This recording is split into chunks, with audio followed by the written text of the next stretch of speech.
How many of you have seen the movie, the latest movie by Yomi Fabiyi? I listened to commentaries by others before I decided to go and see the movie by myself.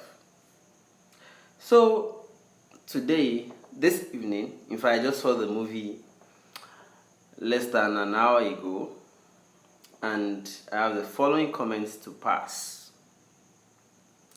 Let me start with what the movie centered on. Contrary to other criticisms about the movie that I've listened to, the movie has not yet centered on the case involving Princess and Fabiyi Jesha. Actually, about 85% of the movie I saw this evening centers on the story of Iyabo, and then it started with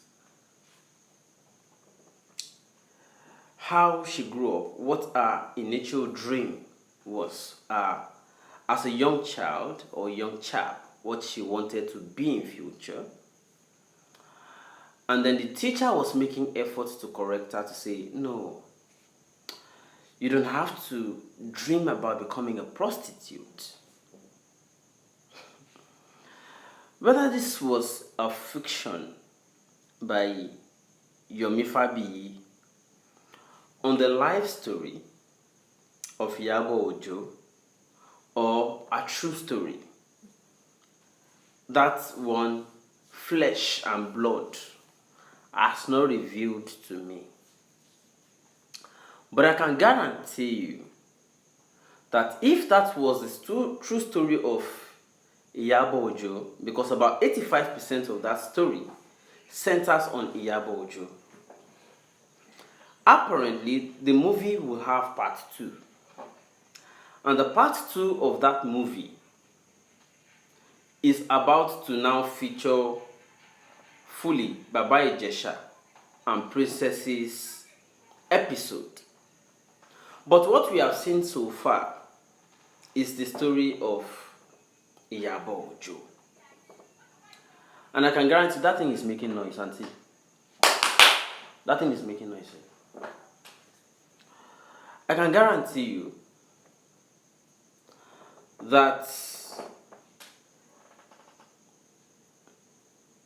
what Yomi Fabiyi presented in the part 1 we have seen so far has not yet jeopardized or subjudiced the case involving Fabiyi Jesha and Princess.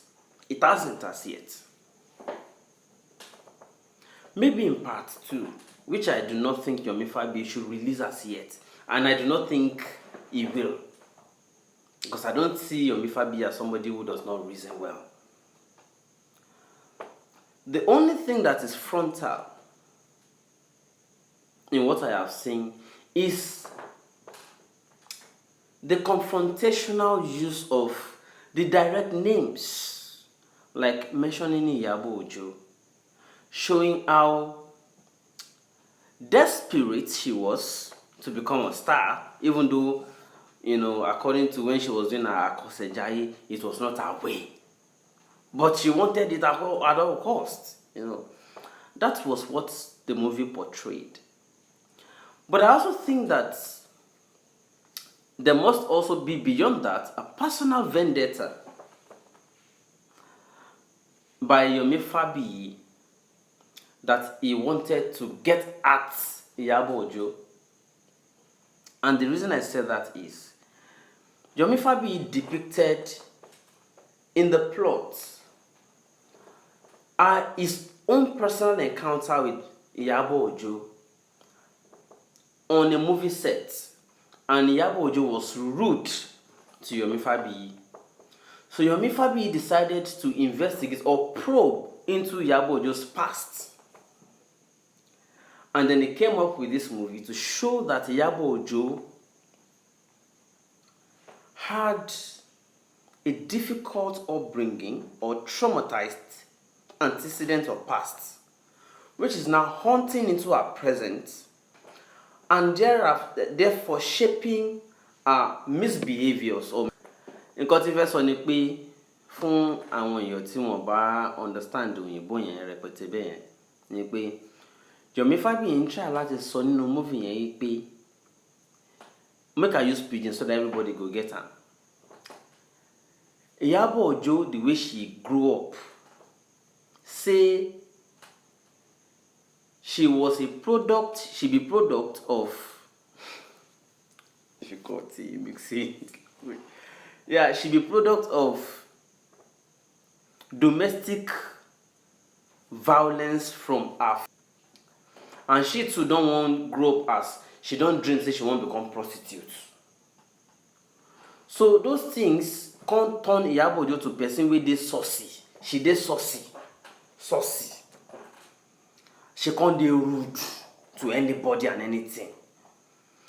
And she paid with her body and everything, desperately say she go become movie star. And as she can't become movie star, she can't dey do anyhow. So that anybody, she know dey value them. As she don't become star, she don't become influential out of desperate measures, including paying with anything, money and body. She became saucy at anybody. And that behavior is also what she is now taking into Princess and Baba Ijesha's case. That is where the suspense is in part 1. Now, what will now happen in part 2 may now depend on outcome in court. Or maybe Yomi Fabiyi will still release part 2 and still not try as much to offend or to pick more into Baba Ijesha's story, but still centering on further investigations and his findings on Iyabo Ojo's lifestyle or background, which may now earn him more content for part 2. And part 3 may delay until there is outcome from the court on Baba Ijesha's case. What are my conclusions? The only thing I've agreed with on part of others who have reviewed this movie is that I think it's too hasty. In one way, it takes us away from Baba Ijesha's case from the beginning and let us see who Iyabo Ojo is. If that is a true story, if it is not a fiction on Iyabo Ojo. Number 2 criticism is that this movie looks like Yomi Fabiyi trying to get at Iyabo Ojo, a product of personal vendetta, which Yomi Fabiyi is trying to do because Iyabo Ojo was rude to him in a previous movie set where they met. And Yomi Fabiyi was like, no. Human being, especially when you are becoming a star, should not be like this. You should be able to manage stardom